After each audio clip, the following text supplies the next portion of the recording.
presentation Mīmāṃsā would also have a basis on on yesterday's talk on philology, but it's also independent in its own way. So people who have listened to my talk yesterday probably will get more connections to the thesis I'm attempting to provide today. So I'm actually calling the paper the signs and nescience of Mimamsa. So what Pollock is providing to us is avidya of Mimamsa, and what exactly Mimamsa is what I'll try to sort of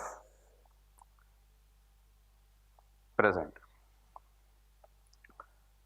So first we start with the same cartoon as yesterday. So the Western perspective of Mimamsa or interpretation, hermeneutics, is they already have conclusions when they read anything. So that is hermeneutics in the Western sense. The Mīmāṃsā sense is all based on facts. So I'm just reusing an old cartoon in the context of Mīmāṃsā. So now the approach in the paper is, initially I do the interpretation of Mīmāṃsā by Western scholars, all that they have done, I just sort of analyze that, and then focus on the issues in Western hermeneutics itself, and whether hermeneutics can be applied to alien texts or alien bodies of knowledge which is not Western, because the method of hermeneutics is native to Western texts. So what I am saying is, they have something called the hermeneutics of truth and hermeneutics of suspicion. So I am saying what Pollock is now doing is something very new, which I call the hermeneutics of derision. How to look at somebody else and say it is all the stuff that he is claiming Mīmāṃsā to be. So I am saying the Western approach to study Mīmāṃsā is called the hermeneutics of derision. And then I am also claiming that the whole ahistoricity thesis, I examine it in the traditional sense and also try to attempt to refute it. So the structure of the paper is, I examine the notion of interpretation in a very generic sense. What is the Western notion of interpretation? The Western understanding of Mīmāṃsā is again driven by the Western understanding of notion of interpretation. And then Sheldon Pollock's hermeneutics of derision. Then the notion of history, basically the history of history itself and the nature of itihasa. And then finally I say what is the science of Mīmāṃsā actually. Try to clear up the whole mess that Pollock's interpretation is creating. We start with the Western notions of interpretation. So an act of interpretation is an essential condition of the human state. So anything, voluntary, involuntary, you are always interpreting in every state that you are. You need not know, you are aware of it, but you are always interpreting. So interpretation at an individual level is conditioned by the social and shared meanings, and also those interpretations collectively curated by a culture, civilizational behaviors and social systems. So this is interpretation. So the most remarkable characteristic of interpretive praxis was this: who is the author? So this is how the Western guys approach interpretation. Who, what, why, how, when, where, all these are the fundamental notions of approaching something called interpretation in the Western sense. All of this goes back to the classic Latin text. So what is hermeneutics in the first place?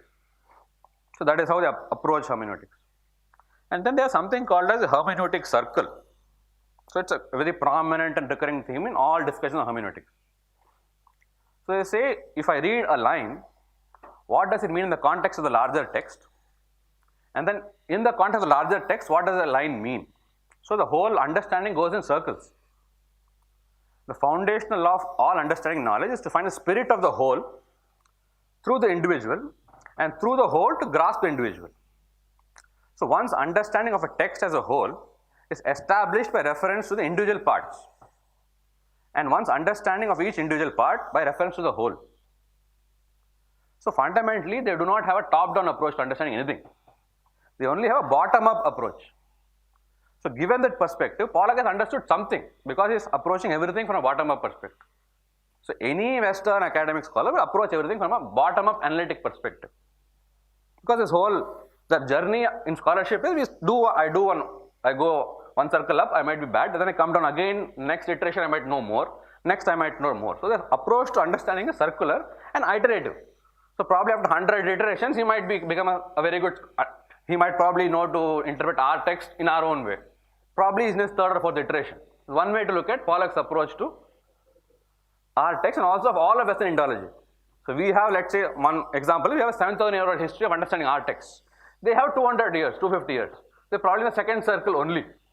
Probably took us 50 circles to understand our texts. That's one way of looking at it. One way of looking at Western Indology from a hermeneutic circle instrumentation. They're probably in the second or third circle, something like that we can say. Next is Western interpretation, Mīmāṃsā. Again, assuming, so they started with William Jones, who used to interpret Hindu laws. The requirement of Western hermeneutic approach, discover a fixed subjective motive text. Produce various hypotheses on the notion of Mīmāṃsā and its role in Indian civilization practice. So Pollack is not the first one. Attempts are made to freeze text and place the content in independent context. The context of practice and larger play of the continual exegesis as the want of Indian tradition, as a Mīmāṃsā is the basis for understanding all Shastra.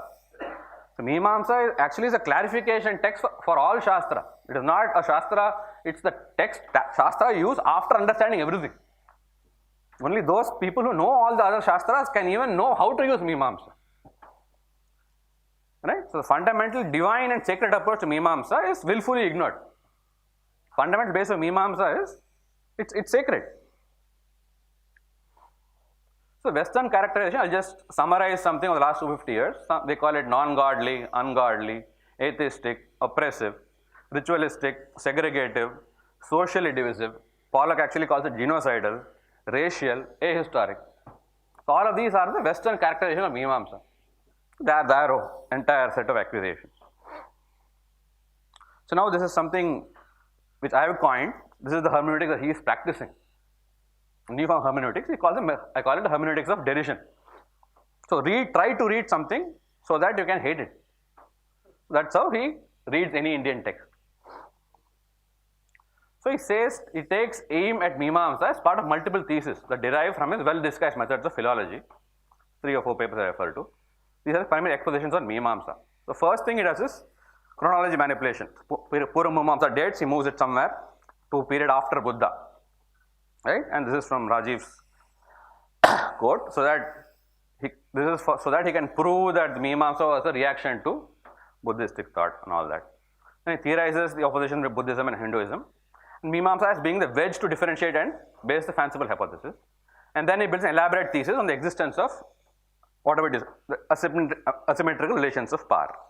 This is sort of the overview of his thesis. So it takes the authority of the Veda dependent on its timelessness and thus must empty the Veda of its historical referentiality.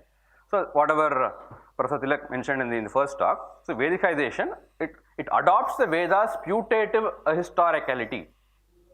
So by using Apaurushetvam as the basis, then he says his whole criticism on Itihasa history, all of that happens based on that. This is principal thesis. So now he starts off with the hermeneutic suspicion initially. He said when the Vedas are emptied, you can see it in his text. I'm just quoting his text. Look at the quote. The Brahmanical intellectual practices seeking to legitimate their truth claims had perforce to confirm. So he's suspecting something. So this is first hermeneutical suspicion. To this special model of what counts as knowledge and so to suppress the evidence of their own historical existence, a suppression that took place in the case of Itihasa itself. So this is first step, first level of his first circle. Right? So this evolves into finally a full-blown hermeneutics of derision. What he says, history one might thus conclude is not simply absent from or unknown to Sanskritic India. Rather it is denied in favor of a model of truth that accorded history no epistemological value or social significance. Finally, he uses his approach. To answer these, we would want to explore the complex ideological formation of traditional society that privileges system over process, the structure of the social order and over the creative role of man in history, and that denying the historical transformation of the past, deny them for future and thus serve to naturalize the present. So all of this he says, finally he says, Mīmāṃsā is the primary cause of all this asymmetric relation of power, so it evolves into a hermeneutics of derision. So now, how do we counter the history arguments? So I have this sort of small meme. So So history is a fiction we invent to persuade ourselves that events are knowable and that life has order and direction. Okay, this is sort of the popular view of what history is. So what is it? So conceptualize, describe, contextualize, explain, and interpret events and some of the past. They sketch out ways of representing the complex activities and events of the past. They explain and interpret significant outcomes, and they base their findings on evidence in the present that bears upon facts in the past. So this is key. They base their findings on evidence in the present that bears upon facts about the past. So it's a lot of selective writing. So what do I say? I say the continual discourse on history. It's a European creation. Right? And then later on, an Anglo-American exercise is very much closely tied to the colonial expansionist urges of Anglo-Saxon collective consciousness. That is history. To justify their own expansionism, they have created this whole discipline of history. Is history of a universal human concern? First of all, is history universal? Do all races, civilizations want history? Only the white American or white Anglo-Saxon wants history. Is history universal human concern or nature? This is still unanswered. There are still many competing views on this. So we go to the main history theoreticians, Vico and Herder. What does Vico say? Vico says Vico is sort of an intellectual guru for Pollock, or rather Pollock says he is his intellectual guru. Vico says there is an underlying uniformity in human nature. He assumes that. Vico assumes that and says, why does he do it? It simplifies the task of interpreting and explaining history. So I assume whatever I know is what everybody thinks. And then he goes on doing his interpretations. But then Herder says human nature itself is historical product and human beings act differently in different periods. So what you are doing today need not be motives of somebody 50 years ago. That itself, there itself you are wrong. So the moment you say something happened because of this itself you are flawed.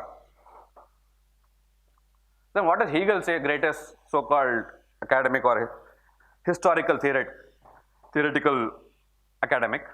He says history as an intelligible process moving towards a specific condition. So he creates a linearity.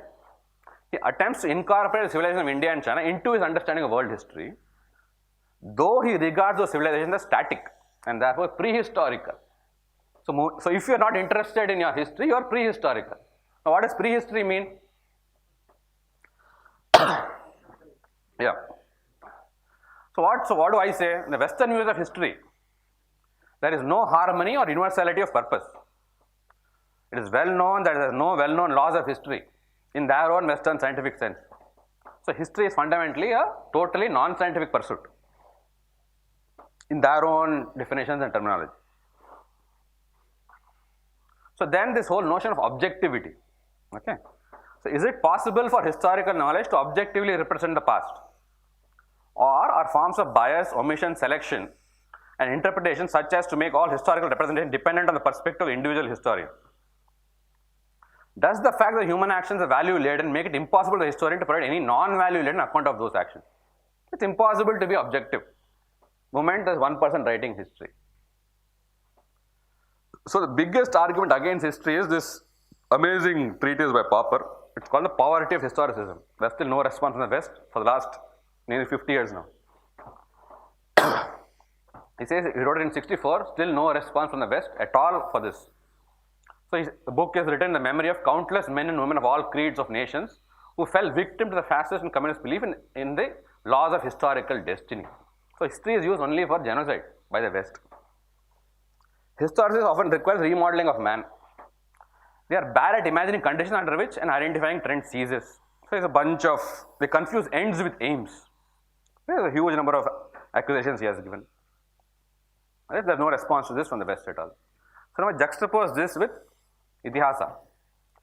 The focus of Itihasa is to record events from the past, that is recording, and weave them around the core principles of Sanatanic living and present the narratives as exemplars. They are different from the Western notions of recreating history driven by present needs or requirement. Our needs of Itihasa are timeless. We want it to help and guide people, not for me to get into power or somebody to get into power. So weave historic notions around the core notions of the Varnashrama, Ashrama Dharma, Varna, Purushartha and the like. The Itihasa serves an interpretive framework, dialectic of the core principles.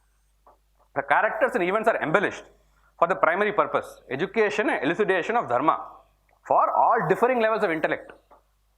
The Itihasas are deep carriers of foundational principles of culture and civilizational ethos, unlike Western history, which is primarily a hermeneutic exercise. This is the fundamental role of itihasa. It's so different from history, and it need not be history. And I say we don't want history. So I say itihasa versus history. The distributed nature of history creation. So this is Indian itihasa or Indian history creation. It's recording and local dissemination and local markers. So every village has its own history. Every temple has its own history. It's totally different, distinct opposite to the Western way of institutionally, centrally controlled history writing. Universities, churches. You have the same model here. You have universities in Delhi who create history. And the Indian Western approaches are radically different and have different goals and motives. So to expect some sort of universality of a sense of history is not only naive from the West, but also totally arrogant. This is sort of my response to this whole historical argument. So then the next part of the paper actually tells you what Mīmāṃsā is and why it's fundamentally wrong in the understanding of Mīmāṃsā. So what do I say? Mīmāṃsā is meant to devise a means of analyzing and interpreting texts and passages with a view to bring out a tenet, specifically dharma. So Mīmāṃsā actually means a sacred discussion. So very nature of sacrality is fundamental to Mīmāṃsā. So Western academia in general and Indologists like Pollock are particularly of scholars of the non-practicing variety. So they do not know what sacredness means. So first of all, are they even eligible to talk about Mīmāṃsā? Not at all. So the sacred disposition is fundamental and cannot be hand-waved away, nor can be faked as is being done by most Western Indologists. They are just faking their sense of as if we respect your text. They don't respect anything. So these kind of non-practicing scholars have no adhikara to even discuss this text. So the only valid objective scientific approach to understand this text is a sacred disposition. So if you do not have a sacred disposition, you cannot see what is there. You will only have hermeneutics of derision. You will only hate it. Unless you have the right proper approach, you don't know what it is.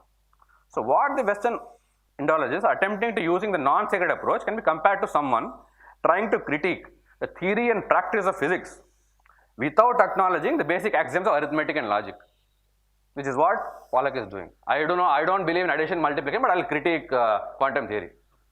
This is what he is saying. I do not believe in sacredness, but I will critique Mīmāṃsā. How can he do it? And we are letting him do it. Not just him, 250 years it's happening. This is exactly the problem. So role of Mīmāṃsā is, first thing is, basic thing is, address the problem of Vedic text interpretation, disambiguation of word and sentence meaning, and then also at a very practical level characterize yajna sequences to which sentence belongs and also position of the yajna. Then functional classification of the vidhis, mantras, namadhayas, nishedas, all that. Again, classification of vidhis, all of that. With the help of Mīmāṃsā, the various parts of a text are arranged in order of the objective and complete sequence of all activities involved in detail. This is from a note by Ramanujan. So now again, Mīmāṃsā also has theory of meaning and discourse, theory of sentence, theory of meaning, and the apaurushetvam and timelessness are fundamental to have axiomatic. So you have to first acknowledge that and then only even interpret Mīmāṃsā. By going and saying it is not there, so Mīmāṃsā is wrong, doesn't make sense. It's the same axiomatic problem. I will not believe in addition, but I will critique quantum mechanics. Same approach. Apaurushetva is basic. Without that, you cannot even understand any of the arguments inside Mīmāṃsā. So knowledge. So knowledge is intrinsically valid. So Vedic sentences are intrinsically valid and always yield valid cognitions, since they're impersonal and devoid of human origin. This is the reason for apaurushetvam. There is no subjectivity. The moment it is apaurushetvam, everything is infinitely objective. The entire Vedas which prescribe the moral law are intrinsically valid. It is not realized. So through that only humans can realize what is dharma. Another way of looking at Mīmāṃsā is theory of action. So what is appropriate at what time? That is the theory of action. So it's a highly developed theory of action based on contextual constraints without being prescriptive. Mīmāṃsā doesn't say do this, it only says suggests what is the best given all those conditions. This is unique to the Indian civilizational experience. Sufficient freedom is given to interpret and all the course of actions. Every possible context in the universal of possibilities cannot be accounted for in any theory. So it only gives you guidelines. So the Mīmāṃsā sutras provide a beautifully conceptual structure and presenting a domain of choices and rules in graded topical fashion. So you pick and choose what you want. They don't give any strict rules. So what do you have finally from the Western scholars? We have this Nescience of Mīmāṃsā. So it's a Western thesis of Mīmāṃsā exemplify the widely prevalent Nescience. So they do not know what Shabda is. They do not know Shabda is Pramana, they don't know. They don't know Dharma. They don't know what dharma jigyasa is. Because they do not know what dharma is, they don't know what dharma jigyasa is. They think yajna is a ritual. They do not know the nature of karma. They also do not understand the Vedic cosmology, which is driving all this fundamentally. So if you understand all of this only, he can then come and critique Mīmāṃsā in whatever way he wants to. So I am saying all this is the Nescience of Mīmāṃsā that the Western Indologists are providing to us. So what am I saying finally? So Western academic hegemony is a driving force behind hermeneutics of suspicion, the hermeneutics of derision, is a flawed basis for critiquing Mīmāṃsā, and the socio-political discourse based on flawed understanding of the basic premises. So how do you respond? So we say Western models of individual and society and relationship between them are flawed. Okay, this is the primary reason for exploitation of destruction of our planet. They have no dharma, that's why it is destroying the planet. So Mīmāṃsā, dharma jigyasa, is the only hope of sustainability in a fundamentally immoral, and I am going to say immoral also, Western Abrahamic discourse. So we need to rethink and remodel our social sciences and humanities as disciplines of dharma jigyasa. Else all of Indian academia is a lost cause. No point in doing any academia in India because you are all following the same Abrahamic model. This is my call for action. So as Mīmāṃsā, as I understand her, I see it has two aspects. One is Mīmāṃsā in deciding the Vakyartha, as we are seeing in the Sadas, and then Purva Mīmāṃsā as a darshana among the Shat darshana in the Vedic darshana. So do you see a difference between that? For example, I may not agree with Purva Mīmāṃsā as a darshana, but I take the textual analysis part of it. So does Pollack do any differentiation of that, or if we do that distinction, will we understand ourselves better? Okay. So the fact that it's a darshana itself is again a Western view. So let's say, for example, Ramanuja uses Mīmāṃsā to explain so many things. Does it mean he is a Vedanti? Without Mīmāṃsā, you cannot understand anything. If you want to write anything in Sanskrit, you need to know Mīmāṃsā, because you need to know all the past texts. To have your own drishti, then you know how to get your own drishti, Mīmāṃsā will help you.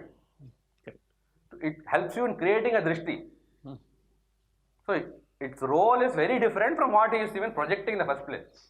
You will not get drishti if you do not know. First you need your siddhanta, then to say how you are different, you need Mīmāṃsā. So it's common across every text. So a Rasatiris needs to know Mīmāṃsā properly. Everybody, every siddhanta, probably any future interpretation of Brahma Sutra also will require this. Not just the 4, probably there can be 50 more if we read Mīmāṃsā deeper. There is so much inside. Thank you very much, Sudarshan, for your impeccable and enlightening paper. And just these are not, there are no questions, but just 1 or 2 comments. You said this is useful for all the Shastras. This is clearly stated in the beginning of Shlokavartikam. And also dharmasya vishayam bhaktam Mīmāṃsāyah prayojanam, that is also there. And in addition, I want to add what he asked my friend. You see, under Yajuh Parimanadhikaranam is there, where a sentence is defined. Mr. President, under Yajuh Parimanadhikaranam, there is one sotram, arthaikattvadekam vakyam sakaankšanchet vibhage syat. This is, suppose if you take Yajurveda, Ishet Vojyetva Vajavastho Pajavastha, like that it goes on without ending. Where to cut?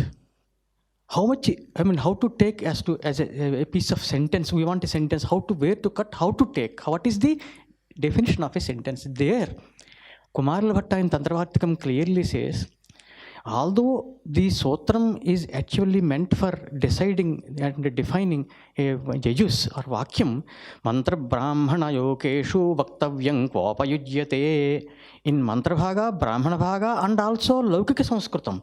There also, how to decide as to, how many, whether a group of given words can be taken as a sentence or not, that is the question. And as he rightly pointed out, suppose if you take Panini without Mīmāṃsā, nothing moves. Nothing moves. Panini is built. Even you come across many examples in Mahabhashyam also. Always he quotes Vaidikanan, Laukikanan cha. Initially he says, when he says Vaidika, he immediately brings sentences from Veda, and on the lines of Mīmāṃsā only Patanjali discusses these things. So in Laukika Sanskritam also, and also one more thing, it is called Dvadasha Lakshani. 12 things are discussed in Dvadasha Lakshani, the 12 Adhyayas. If you take Pratipakshas also, it will be 12 plus 12, 24. So these 24 nyayas, they are called norms, you may call them, are useful in the interpretation of so many things. Suppose if you get a doubt, then it will be used. 6 kinds of shabda is discussed, 18 kinds of meaning is discussed. There are thousands of things or nyayas that are useful, whether you take Vedic exegesis, Vedic sentences or texts, and whether you take Laukika or any kind of Vyakarana, like Paribhashika Mahavakyam discourse is there in Vyakarana, for example. Like that, in every darshana, there is a Mahavakya. Through Mahavakya only the Upadesha will take place. So Mimamsa shows the path as to how to build a text without losing the cohesion and coherence, and the ekavakyata, ekartha bodhakatvam, or one sentences, whatever you call it, and vakyekavakyata at discourse level. So all these things are useful for, in general, for literature. And also, if you want to take only Vaidika sentences, then also, of course, dharma, dathato dharma jignasa it is. And as you rightly said, the sacred discussion, this is, Mr. President, for the first time it is said by Pujita Vicharaha, Mīmāṃsā nama Pujita Vicharaha. This is said by Vachaspati Mishra in the commentary on Bhamati on the first sutra of Vedanta. Athato Brahma Jignasa, under that, he says Pujita Vicharaha. That is discussion, not automatically, some people coming and talking nonsense without any pramana. No, that will not be considered as Mīmāṃsā. So thank you very much for a nice paper.